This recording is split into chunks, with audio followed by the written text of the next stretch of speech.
disappear through time. But how? Here's how. This is, well, unfortunately it's off-center, but Teferi Temporal Archmage. Fantastic ability. Just a wonderful card in general. Good general, exactly. It's +1. Every turn you get to filter through the top card. Whichever one you want to pick, put it into your hand. The other one goes on the bottom of your library. No big deal. You can always get it back some other time. Untap up to 4 permanents. Perfect in multiplayer. Choose your own permanents. Untap your lands. Untap your artifacts that tap for mana, etc. Untap your opponent's permanents. Maybe they're your friend now. Who knows? -10, you get an emblem with. You may activate loyalty abilities of planeswalkers you control on any player's turn anytime you can cast an instant. That's a fantastic ability. You want to have that with multiple planeswalkers, but unfortunately this deck only has the one. That's kind of silly. But that's just how it is sometimes. Now the ability the emblem means you can actually activate anytime you can play an instant, whereas normally in the rules you can only activate a planeswalker's ability whenever you could cast a sorcery. But with his ability you can do that once per turn, including your opponent's turns. So there's that. Just something to think about. Teferi. Well, it's something you have to consider with these kind of monocolor decks. You can more easily cast your spells. You don't need as much mana fixing. There are 38 land cards in the deck, including these 7 non-basics.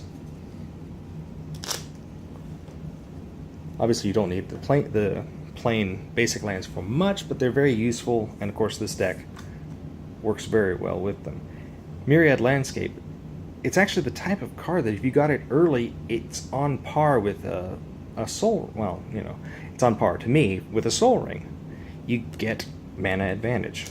You need your land removals, Ghost Quarter, Tectonic Edge. Tectonic Edge is kind of a weak land removal, but it does the job. Ghost Quarter, any land, and then they get a basic land from their deck. Not very good against other monocolor decks, but, you know, get rid of a Maze of Ith that somebody might have put in, or get rid of a Nykthos Shrine to Nyx. It's a good card. Let them shuffle their library. Do something. Zoetic Cavern, because sometimes you just need a creature.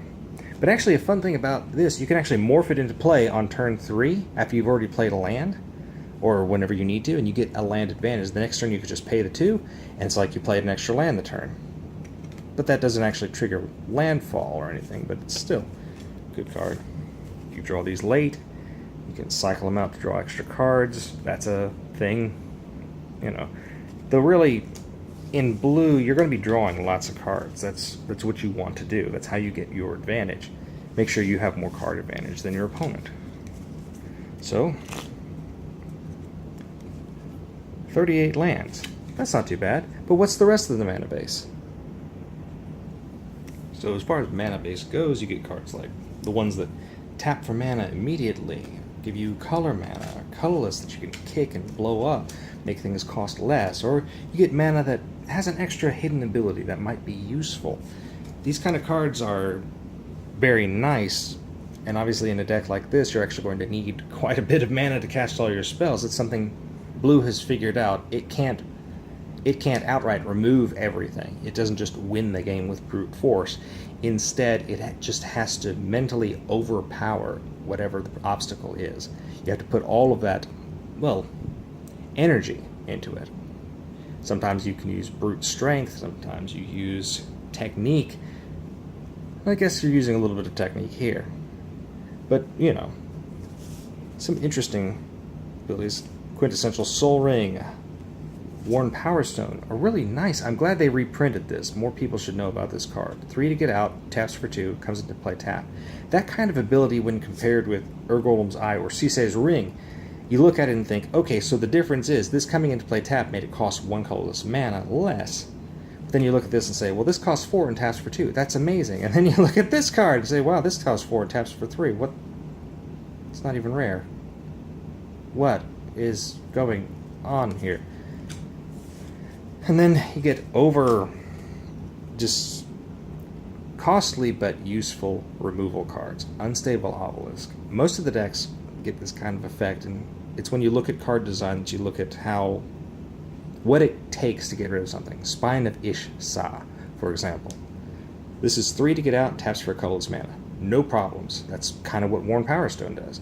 But then it's 7 and sacrifice, destroy target permanent. Any target permanent, not even a non-land permanent. That's fantastic. And with Teferi, you can actually play it on one turn, play another land, and you'd have the 7 right then and there. So you would be able to get all the mana you needed to destroy something. That's terrific.